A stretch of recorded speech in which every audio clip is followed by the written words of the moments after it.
தமிழ் உள்ளங்கள் அனைவருக்கும் இனிய வணக்கம். இது உங்கள் தமிழ் ஸ்டோர் சேனல். ஸோ ரொம்ப முக்கியமான விஷயம், நீட்டுடைய ரிசல்ட் அப்படின்றது நமக்கு நேற்று வந்து ரிலீஸ் பண்ணியிருந்தாங்க. ஸோ ஸ்டார்டிங்லேயே நம்ம வந்து அதுக்குரிய இன்டிமேஷன் உங்களுக்கு நான் கொடுத்துருந்தேன், நிறைய பேர் பார்த்துருந்தீங்க. இப்போது அந்த நீட்டுடைய ரிசல்ட்டில் முக்கியமான விஷயங்கள், நம்ம கவனிக்க வேண்டிய விஷயங்கள் அப்படின்றது நிறையா இருக்குது. ஸோ என்ன அப்படின்னு பார்த்தீங்கன்னா, இதில் கவனிக்க வேண்டிய விஷயங்கள்னால் மதிப்பெண் அப்படின்னு பார்க்கும்பொழுது ஒரு குறிப்பிட்ட மதிப்பெண்ணுக்கு யார் யார் எவ்வளோ எடுத்திருக்காங்க அப்படின்ற ஒரு விஷயம் இருக்குது. இதில் நாம் ஏற்கனவே வீடியோவில் சொல்லியிருந்தோம், கட் ஆஃப் வந்து கண்டிப்பாக குறையும் அப்படின்னு சொன்னோம். ஸோ கண்டிப்பாக குறையுதுன்னு சொன்னால் அதற்கு என்னென்னலாம் காரணங்கள் இருக்கும் அப்படின்னா, இந்த நீட்டுடைய வந்த ரிசல்ட்டை வச்சு பார்க்கும் பொழுது கண்டிப்பாக கட் ஆஃப் ஆனது 100க்கு மேலே, அது குறிப்பாக வந்து ஓசி கேட்டகரியில் இருக்கிற மாணவர்கள்லாம் வந்து பார்த்தீங்கன்னா 120 கூட வந்து அவங்களுக்கு குறைவதற்குண்டான வாய்ப்புகள் இருக்கிற மாதிரி தெரியுது. பட் இதில் என்னென்ன விஷயங்கள்லாம் இருக்குன்னு ஒரு சின்ன அனலைஸ் இந்த ரிப்போர்ட், அதாவது இந்த நீட்டுடைய ரிசல்ட்டை வச்சு ஒரு சின்ன அனலைஸ் ரிப்போர்ட் நம்ம எடுத்திருக்கோம். ஸோ இதை பார்த்துட்டு கட் ஆஃப் எந்த அளவுக்கு இம்பேக்ட் இருக்கும் அப்படின்றதையும் நம்ம கண்டிப்பாக அந்த வீடியோட எண்டில் உங்களுக்கு நான் சொல்கிறேன். கேட்டகரி வைஸ் கட் ஆஃபை நான் உங்களுக்கு எக்ஸ்பிளைன் பண்ணுறேன். சரிங்களா? ஃபஸ்ட்டு வந்து பார்த்தீங்க அப்படின்னா, ஸோ சில விஷயங்கள், இந்த குவாலிஃபையிங் மார்க் அப்படின்னு ஒரு விஷயம் இருக்குது. நான் இதை பற்றி ஏற்கனவே சொல்லியிருந்தேன். தகுதி மதிப்பெண் அப்படின்னு சொல்கிறது. இந்த தகுதி மதிப்பெண் அப்படின்னு சொல்கிறது என்ன அப்படின்னா, இப்போ நான் சொல்ல போகிற இந்த மதிப்பெண், இது வந்து உங்களுடைய நீட்டுடைய ஸ்கோர் கார்டில் எல்லாருக்குமே வந்திருக்கும். நீங்கள் அதான் பார்த்துருப்பீங்க. ஸோ அந்த மதிப்பெண்ணுக்கு மேலே, அந்த மதிப்பெண்ணிலிருந்து அதற்கு மேலே நீங்கள் இருக்கிறீங்கன்னா மட்டும்தான் எம்பிபிஎஸ்ஓ அல்லது பிடிஎஸ்ஓ நீங்கள் அப்ளை பண்ணுறதுக்கு தகுதியுடையவர்கள் அப்படின்னு சொல்லி அர்த்தம். இது ஒவ்வொரு வருஷமும் மாறும், ஒவ்வொரு கேட்டகரிக்குமே இது மாறும். சரிங்களா? இது காமனாக எல்லாருக்கும் இருக்கிறது கிடையாது. ஃபஸ்ட்டு வந்து பார்த்தீங்கன்னா, அந்த குவாலிஃபையிங் மார்க் அப்படின்றது இதிலேருந்தே உங்களுக்கு குறைஞ்சி வருதுன்றது இதுலேருந்தே உங்களுக்கு தெரிய வருது. ஸோ அதுதான் நான் சொல்ல வரேன். கட் ஆஃப் ஓவராலாக குறையுதுன்னு சொன்னால் அந்த இம்பேக்ட் எதுல இருந்தெல்லாம் குறையுது அப்படின்னு சொல்லி நீங்கள் பார்த்தீங்கன்னா தெரியும். இப்போ சொல்ல போகிற விஷயங்கள் எல்லாமே கம்பேர் டு லாஸ்ட் இயர் கம்மியாகவே இருக்கும். ஸோ என்னென்ன அப்படின்றதெல்லாம் இப்போ நான் உங்களுக்கு டீட்டெயிலாக சொல்கிறேன் பாருங்கள். இப்போ குவாலிஃபையிங் மார்க் 2024ல் ஓசி கேட்டகரிக்கு 162 இருந்தது. ரைட்டுங்களா? 162 இருந்தது. இந்த வருடம் அது வந்து 144 குறைஞ்சிருக்கு. கிட்டத்தட்ட 18 மார்க்ஸ் வந்து குறைஞ்சிருக்கு. சரிங்களா? குவாலிஃபையிங் மார்க்கே குறைஞ்சிருக்கு. இப்போ அடுத்தது வந்து ஓபிசி, எஸ்சி, எஸ்டி கேட்டகரியில் இருந்தவங்க வந்து பார்த்தீங்கன்னா லாஸ்ட் இயர் 127 இருந்தது வந்து இந்த வருடம் வந்து 113 வந்து மாறி இருக்கு. ஸோ அப்போ இங்கேயுமே வந்து கட் ஆஃப் ஆனது எந்த அளவுக்கு நம்ம குறைஞ்சி, அது குவாலிஃபையிங் மார்க் குறைந்தபட்ச மதிப்பெண் அப்படின்றதே வந்து மிக மிக குறைவு அப்படின்னு சொல்லி தெரிய வருது. சரி, தமிழ்நாட்டை பொறுத்த வரைக்கும், தமிழ்நாட்டு மாணவர்களை பொறுத்த வரைக்கும் வந்து எவ்வளோ பேர் எக்ஸாம் இந்த வருஷம் எழுதியிருக்காங்கன்னு பார்த்தீங்கன்னா கிட்டத்தட்ட 1,35,000க்கும் மேற்பட்ட மாணவர்கள் எழுதியிருக்காங்க. ஆனால் இதுவே வந்து லாஸ்ட் இயர் கம்பேர் பண்ணும்போது கிட்டத்தட்ட 17,000 மாணவர்களுக்கு கம்மி. 17,000 மாணவர்களுக்கு மேலே குறைவாக எழுதியிருக்காங்க இந்த வருஷம். ஸோ அப்பியர் ஆனவங்களே ரொம்ப கம்மியாக இருக்குது. சரி, அப்பியர் ஆனவங்களில் எவ்வளோ பேர் குவாலிஃபை ஆனாங்க? இப்போ 2024ல் குவாலிஃபை ஆகியிருப்பாங்க இல்லையா? அதில் வந்து பார்த்தீங்கன்னா 89,200 மாணவர்கள் கிட்ட குவாலிஃபை ஆகியிருந்தாங்க. இந்த 2025ல் எவ்வளோ பேர் குவாலிஃபை ஆகியிருக்காங்க? குவாலிஃபை அப்படின்னா அட்டன் பண்ணி நீட்டுக்கு தகுதி உடையவரெல்லாம் மாறி இருக்கிறாங்க அப்படின்றது. இது வந்து வெறும் 70,000க்கு தான் இருக்குது. அப்போது 89,000 எங்கே இருக்குது, இங்கே 70,000 எங்கே இருக்குது பாருங்கள். ஸோ எவ்வளோ வித்தியாசம் இருக்குது இதிலே அப்படின்னு நமக்கு தெரிய வருது. ஸோ அதே போல் ஒரு இப்போ இந்த வருஷம் நம்ம சொல்லியிருக்கோம், நம்ம ஒரு சர்வே வச்சு அந்த சர்வேயில் 550 ரேஞ்சில் இருக்கிற மாணவர்கள், 550க்கு கீழே இருக்கிற மாணவர்கள் எண்ணிக்கை தான் வந்து ரொம்பவே அதிகமாக இருந்தது. அதுதான் வந்து இந்த ரிப்போர்ட்டு நமக்கு சொல்லுது.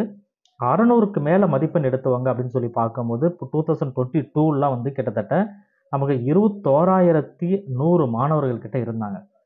23ல் 29,000 மாணவர்கள் கிட்ட வந்தாங்க. 24ல் அது வந்து இருக்கிறதுல மிக அதிகமாக 80,000 மாணவர்களுக்கு மேலே இந்த 600க்கு மேலே எடுத்திருந்தாங்க. ஸோ அதில் நிறைய பிரச்சனைகள் வந்தது, மால் ப்ராக்டிஸ் நடந்தது, அதெல்லாம் ஒரு பக்கம் எது எப்படி இருந்தாலுமே 80,000 மாணவர்கள் வந்து 2024ல் வந்து எடுத்திருந்தாங்க. ஆனால் அந்த 2025ல் இந்த வருடம் 10,658 மாணவர்கள் மட்டும்தான் எடுத்திருக்காங்க. ஸோ மிக மிக குறைவான மாணவர்கள் வந்து இதில் வந்து எடுத்திருக்காங்க அப்படின்னு நம்மளால் பார்க்க முடியுது. ஸோ அதை பாருங்கள். அடுத்தது 650க்கு மேலே அப்படின்னு சொல்லி பார்த்தோம்னா கிட்டத்தட்ட மேக்ஸிமம் நமக்கு 720. ஸோ 650க்கு மேலே எந்த மதிப்பெண் இருந்தாலுமே 2024ல் 12,400 மாணவர்கள் இருந்தாங்க. 2025ல் வந்து நம்ம நினச்சி கூட பார்க்க முடியாது, வெறும் 73 மாணவர்கள், 73 ஸ்டூடெண்ட்ஸ்.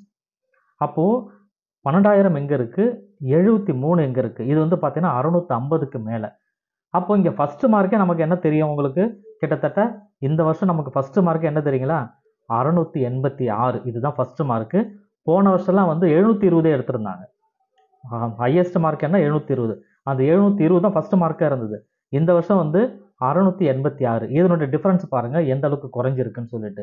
இதுவே கட் ஆஃப் இம்பாக்ட் நமக்கு குறையிறதுக்கு உண்டான வாய்ப்புகள் இங்கேவே நமக்கு வருது அப்படின்னு நம்ம பார்த்துக்கலாம். சரி, இந்த 500க்கு மேலே அப்படின்னு ஒரு கணக்கு எடுத்துக்கலாமா? இந்த 500க்கு மேலே வந்து பார்த்தீங்கன்னா கிட்டத்தட்ட 2024ல் 3 லட்சம் மாணவர்களுக்கு மேலே இருந்தாங்க. எப்போ 500க்கு மேலே அப்படின்னு பார்க்கும்போது. ஸோ 3 லட்சம் மாணவர்களுக்கு மேலே இருந்தது. இந்த வருஷம் வரும் 51,000 மாணவர்கள். 51,511 மாணவர்கள் மட்டும்தான் 500க்கு மேலே எடுத்திருக்காங்க இந்த வருடம். அப்போ கட் ஆஃப் அப்படின்றது எந்த அளவுக்கு இங்கேயே குறைஞ்சி வந்துருச்சுன்னு தெரியுது. இதுக்கப்புறம் கட் ஆஃப் குறையுமா குறையாதா அப்படின்னு நீங்கள் தெரிஞ்சுக்க வேண்டிய அவசியமே இல்லை. கண்டிப்பாக குறையுதுன்றது இங்கேயே ஆணித்தரமாக நமக்கு தெரியுது. நீட்டோட அந்த ஃபைனல் ரிசல்ட் வந்ததுனால நான் உங்களுக்கு சொல்கிறேன். சரி, இப்போ நம்ம கட் ஆஃப்குள்ளே போகலாம். கட் ஆஃபில் ஃபஸ்ட்டு நம்ம பார்க்குறது ஓசி கேட்டகரிக்கு 2024ல் எந்த மதிப்பெண்ணுக்கு கவர்மெண்ட் காலேஜில் உங்களுக்கு சீட்டு கிடச்சிது அப்படின்னா 651 கிடச்சிது. நம்ம ஏற்கனவே கட் ஆஃப் வீடியோ கொடுத்துருந்தோம் இல்லையா? இப்போ இதுவுமே வந்து நமக்கு ரேங்க் லிஸ்ட் வந்தால் தான் இன்னுமே எக்ஸாக்டாக சொல்ல முடியும். இப்போ நான் ரேஞ்சு தான் இதிலேருந்து இதுக்குள்ளே அப்படின்னு ரேஞ்சு நான் சொல்கிறேன். ஆனால் அந்த ரேஞ்சு சொல்லாமல் ஒரே ஒரு மதிப்பெண்ணை சொல்லணும்னா அது ரேங்க் லிஸ்ட் வந்தால் தான் சொல்ல முடியும். அப்போ தான் எக்ஸாக்டாகவே இருக்கும். ஆனால் இது வந்து பார்த்தீங்கன்னா ஓரளவு உங்களுக்கு பழசை விட கொஞ்சம் நியர்பை வர்றதுக்கு உண்டான வாய்ப்புகள் உண்டு. ரைட்டுங்களா? என்ன அப்படின்னா கிட்டத்தட்ட 530லேருந்து 540 இந்த ரேஞ்சுக்குள்ளே இருக்கும் உங்களுக்கு ஓசி கேட்டகரிக்கு. 651 இருந்தது. நல்லா புரிஞ்சுக்கோங்க. 651 இருந்தது. அப்படியே ரொம்ப குறைவாக வந்து 530லேருந்து 540 ரேஞ்சுக்குள்ளே வருவதுக்குண்டான வாய்ப்புகள் இந்த இடத்துல அதிகமாக இருக்குது.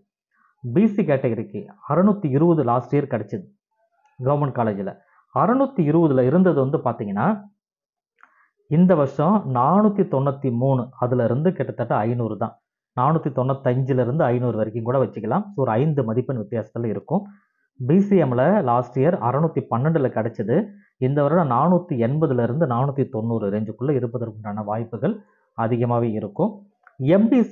எம்பிசிக்கு மோஸ்ட் பேக்வர்ட் கிளாஸ் எம்பிசியை பொறுத்தவரைக்கும் எம்பிசி டிஎன்சியை பொறுத்த வரைக்கும் 601 இருந்தது.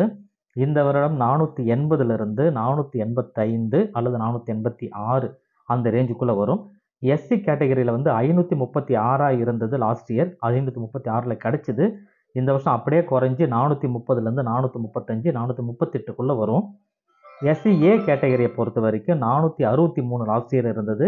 இந்த வருடம் 370லேருந்து 375 அந்த ரேஞ்சுக்குள்ளே இருப்பதற்கு உண்டான வாய்ப்புகள். அடுத்து எஸ்டி கேட்டகரியை பொறுத்த வரைக்கும் 488 கிடச்சிது நமக்கு லாஸ்ட் இயர் கவர்மெண்ட் காலேஜில்.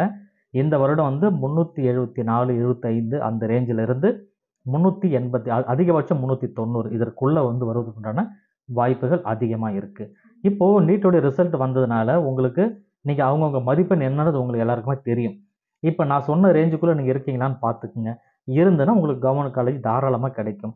இன்னும் கொஞ்சம் நியர்பையில் நான் சொல்லணும்னா ரேங்க் லிஸ்ட் வந்ததுக்கப்புறம் டீட்டெயிலாக நம்ம சொல்லலாம். ஸோ இந்த வீடியோ உங்களுக்கு பிடிச்சிருந்தோன்னா இந்த வீடியோவுக்கு தவறாமல் இந்த வீடியோவை லைக் கொடுத்துருங்க. உங்கள் ஃப்ரெண்ட்ஸ் எல்லாருக்கும் இந்த வீடியோவை தவறாமல் ஷேர் பண்ணுங்கள். பார்க்குற எல்லா மாணவர்களுமே கண்டிப்பாக இந்த வீடியோக்கு ஒரு லைக் கொடுத்துருங்க. இது நம்மளுக்கு வந்து இன்னும் கொஞ்சம் ஆர்வத்தை வந்து கொடுக்கும் உங்களுக்கு வீடியோ கொடுக்கறதுக்கு. அடுத்தடுத்த வீடியோக்கள் அப்டேட்டு உங்களுக்கு தொடர்ச்சியாக நான் கொடுத்துட்டே இருப்பேன். தேங்க்யூ ஃபார் வாட்சிங்.